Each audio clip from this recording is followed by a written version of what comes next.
So the work has began on Grubbworm. We've got some pipe laying on the ground. This is the cross member for the torque arm. Jonathan said make sure to save that because I'm going to put it on some other type of junk he's putting together. He likes to take pride in building cars from Grubbworm hand-me-downs, and there's been a bunch of cars get Grubbworm hand-me-downs over the past several years. But Joey's been working this morning. He's got all the underbars cut out. You can see the cross member used to go here, and then there was another bar that diagonaled here on both sides. Both those are gone, and these remain. So these bars are what they use for the Pro Jacks. They slide about right where that writing is. So we're going to leave these there, and we're going to remake this cross member for the torque arm. Then we're going to get rid of this because he's notched it out, but obviously trying to get the car to separate more and more and more, that's eventually going to hit even with it notched out. So that's going to go as well. Another thing that we managed to get done, Joey made some templates, and I'm looking for them right now and I don't really see them. But anyway, took pieces of wood and made templates for these offset anti-roll bar bracket plates. And we had Race Parts Solutions, which they do a lot of favors for us. We do a lot of favors for them. So it pays to know people, especially with high dollar machines that can whip you up something that you need custom really quick. And they were able to come in clutch and help us out with that. So we have adapter plates, billet adapter plates that are 3/4 inch thick, 6061, that's going to offset this anti-roll bar just enough to make it work still. And UPS is supposed to be bringing those today. And once they get here, I will we'll get the anti-roll bar bolted up and I'll show you how all that works. So I'm actually here, it's the following week. This is Monday night.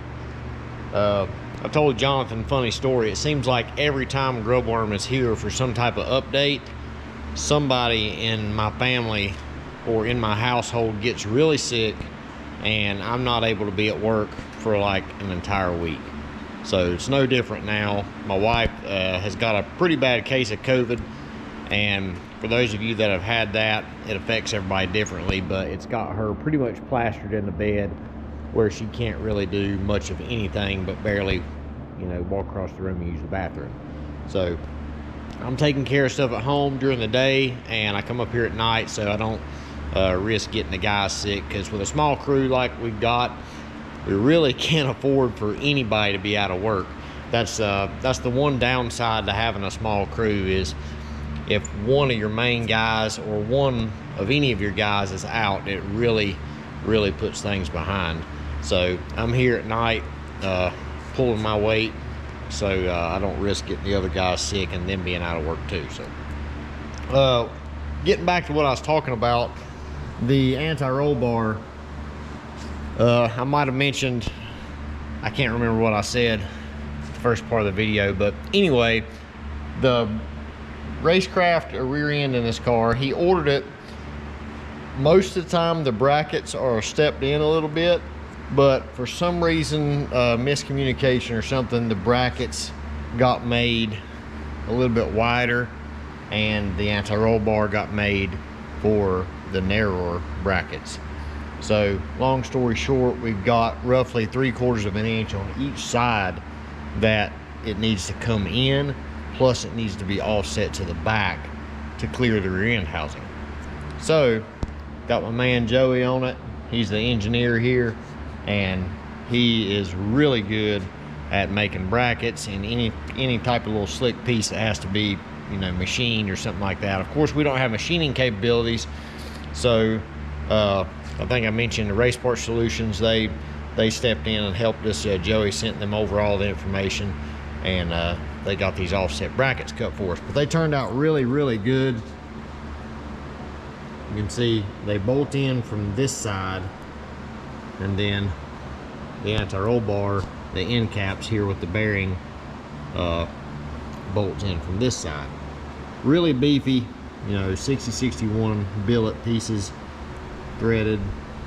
so you don't have to have a nut, and plenty of hold, which we'll probably get a little bit harder bolts than what those are. I've just got those in there just for mock-up right now, but really, really nice setup now, and it almost looks like it was designed that way. So Joey's been hard at it today, cutting the rest of everything out from underneath the car here. The heater finally cut off so you can hear me. But all the undercarriage that was underneath this is gone now. It's in a pile on the floor there. And we was gonna leave these tubes and just tie back in with the cross member, but that just seems like it's gonna be a lot of work. So, excuse me. So what we're gonna do is completely remake these tubes to where the cross member ends up. So cut this out. Also, the drive shaft loop, the old one was 1/4 inch by 2 flat bar, which that is the spec. You know, you can do that, but it looks a lot cleaner if you use tubing. So set my drink down here. What we've got is your typical drive shaft loop, 1 inch. This is a piece we actually had in the scrap bin that I had. I don't know, I think I made this as a piece for my car, and then it ended up having to be longer, so I made another one.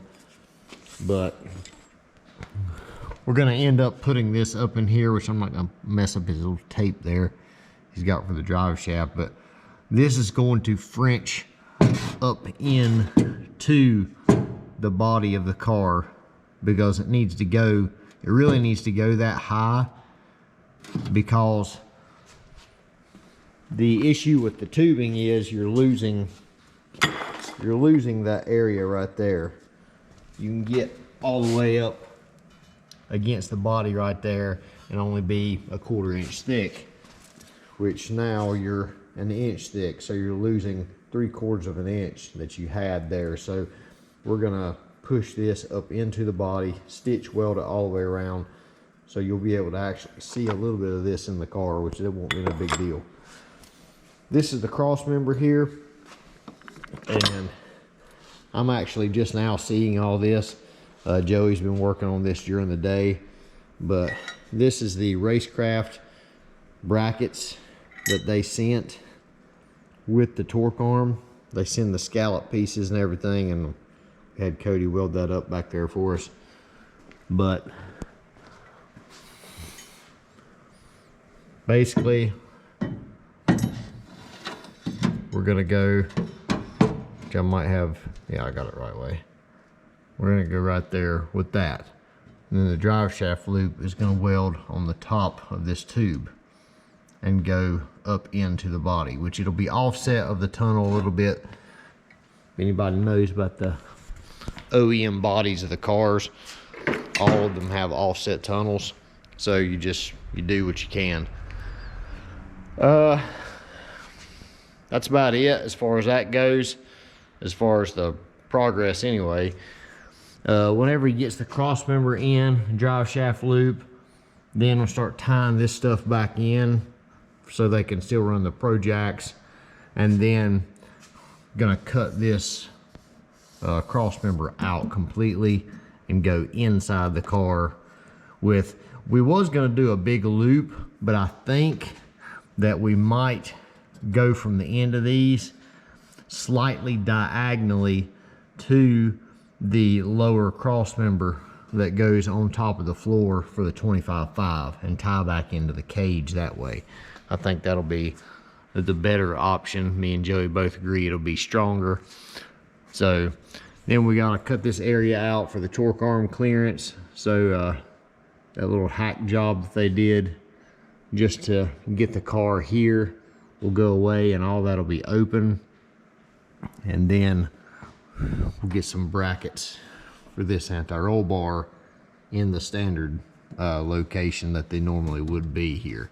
They're probably gonna have to be stood off just a little bit, because remember we backed the anti-roll bar back just a little bit here.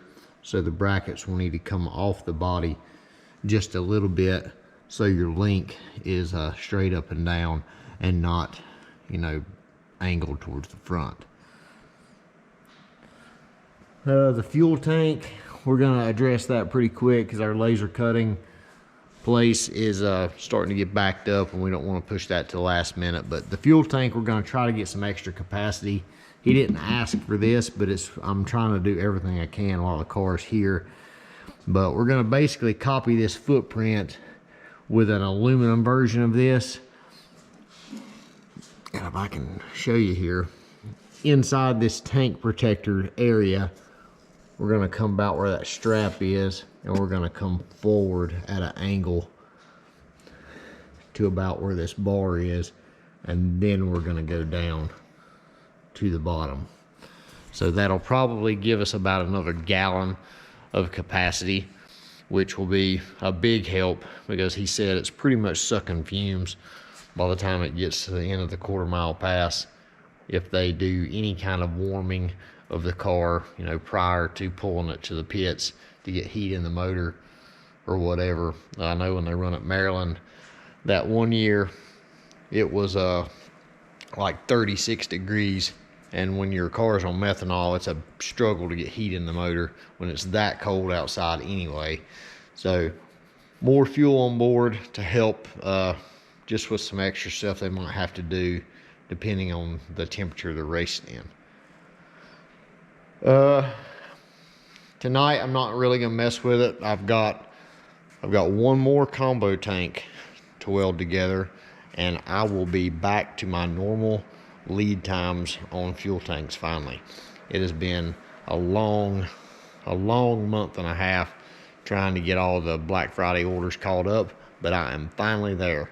So I've got one big combo tank to do tonight for actually it is for James at Build Tune Race.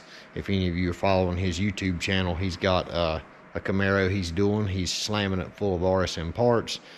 So check that out, look him up, and I guess that's it. I'm gonna get to welding, and tomorrow night I'll come back in here and probably start on the header fab. I've not got all my material yet, but with these flanges, they're gonna have to be kind of port matched to the cylinder head. Take your stuff out of the way. They're gonna have to be port matched to the cylinder head. So I'm gonna see what I'm gonna have to oval out, because those are D-shaped ports that are on the head right now, and I'm gonna probably have to just open up the top a little bit, and I want to go ahead and do that before you know, start getting all the header stuff together. So that's your update for Grubbworm. I'll get this video uploaded. It'll probably be a day late. Internet's slow as crap at home, so I have to upload stuff up here, so it'll be tomorrow night before you guys see this. But I'll keep you updated as we go along for the 2022 upgrades on the fastest GM stick shift car in the world. See you guys.